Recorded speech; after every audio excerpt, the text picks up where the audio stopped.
Hi, hello, welcome to Paka's Cooking Recipes. Today recipe is Rajma Kurma. வணக்கம். இன்னைக்கு செய்ய போகிற ராஜ்மா குருமா. ராஜ்மா குருமாவா? தேவையுள்ள பொருள் துவரம் பருப்பு கொஞ்சோண்டு ஊற போடணும். சரி. பயிறு அப்புறம் மிளகாப்பொடி, மல்லிப்பொடி, மஞ்சப்பொடி, எண்ணெய், கடுகு, தேங்காய், வெங்காயம் அரைச்சிருக்கு. எதில்? வெங்காயம் தக்காளி அரைச்சிருக்கு. சரி. தேங்காய் கொஞ்சம் பொரியல் அரைச்சிருக்கு. சரி. இஞ்சி, பூண்டு, கிராம்பு, பட்டை, ஒரு ஏலக்காய் சேர்த்து அரைச்சிருக்கு. சேர்த்து அரைச்சிருக்கு. கொஞ்சோண்டு தாளிக்க வெங்காயம், புதினா, மல்லி. சரி, ஆரம்பிப்போம். சரி, ஆரம்பிக்கலாமா? அடுப்பு பற்ற வச்சுட்டு ஃபஸ்ட்டு தாளிக்க போகிறீங்களா? தாளிக்கணும். சரி.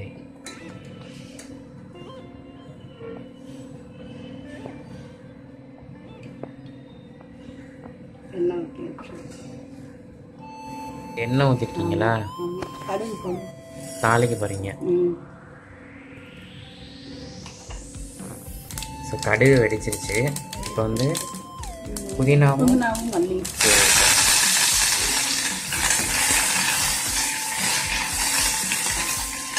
அடுத்து வெங்காயமா? வெங்காயத்தை போட்டு நல்லா வதக்கணுமா? ஸோ இப்போ வந்து இப்போ வெங்காயம் வந்து வதங்கிடுச்சா? இப்போ என்ன போடணும்? இஞ்சி, பூண்டு, பெருஞ்சீரகம், கிராம்பு, பட்டை, ஒரு ஏலக்காய், அது போட்டு எல்லாத்தையும் சேர்த்து அரைச்சி வந்து போட்டிருக்கு.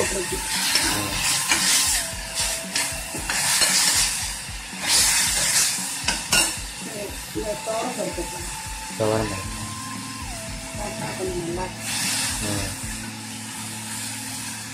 துவரம் பருப்பு வந்து எதுக்கு? நல்லா குழம்பு கொஞ்சம் நல்லா டேஸ்டாக, திக்னஸும் அதிகமாக இருக்கும். நல்லா இதாக இருக்கும்.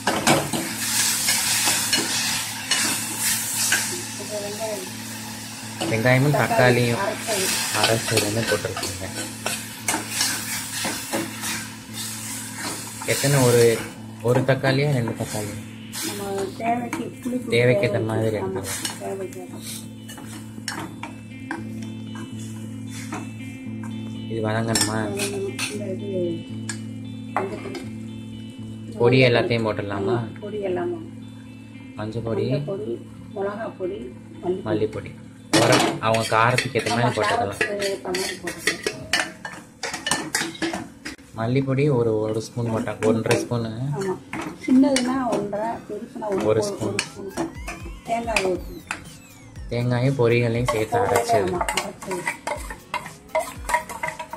ஸோ எல்லாத்தையும் மொத்தமாக ஊற்றிட்டு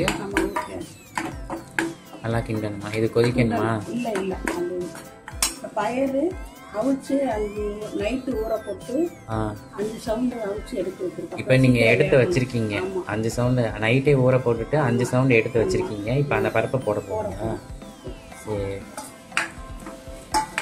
ஸோ ராஜ்மா பருப்பு வந்து நைட்டே வந்து ஊற வச்சிடணும். அதுக்கப்புறம் இதை வந்து பயரை மட்டும் தனியாக 5 சவுண்டு வச்சு எடுத்துருக்கோம். கூட்டி வைக்கிறோம். சரி சரி. இப்போ வந்து இதை மூடி வச்சு விசில் வைக்க போகிறோம். உப்பு போட்டு, சரி, உப்பு தேவையான அளவு போட்டுக்கலாம். அலசி போட்டு நமக்கு தேவையான அளவு அந்த தண்ணி வந்து ஊற்றிட்டு மூடி வச்சிருவாங்க. இதுக்கு எவ்வளோ விசில் வைக்கணும்? திருப்பி 5 விசில் வைக்கணும். அப்போ தான் இது வந்து நல்லா வேகும். நல்லா இருக்கும். சேர்ந்து நல்லா கறிக்குழம்பு மாதிரி இருக்கும். நல்லா டேஸ்டாக, இட்லிக்கு, சப்பாத்திக்கு அது நல்லா டேஸ்ட்டாக இருக்கும். ஸோ உங்களுக்கு தேவையான அளவு தண்ணி ஊற்றி இந்த மாதிரி வந்து அது மூடி வச்சிருவோம். சரி, மூடி வச்சிருவோமா? ஸோ நம்ம வந்து இதை குக்கர் வந்து மூடி வச்சுட்டு விசில் போட்டிருக்கோம். 5 சவுண்டுக்கு அப்புறம் நான் உங்களுக்கு எடுத்து காமிக்கிறேன் எப்படி இருக்குன்னு. 5 சவுண்டு வச்சுட்டு கேஸ் எல்லாம் வெளியே போயிடுச்சு. ஸோ இப்போ ஓப்பன் பண்ணுங்கள்.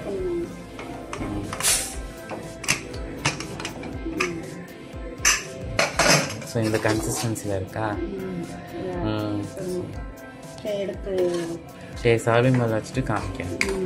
ராஜ்மா குருமா வந்து ரெடி ஆயிடுச்சு. இட்லிக்கு நல்லா இருக்கும், சப்பாத்திக்கு நல்லா இருக்கும், நல்லா கறிக்குழம்பு மாதிரி வாசமாக இருக்கும்.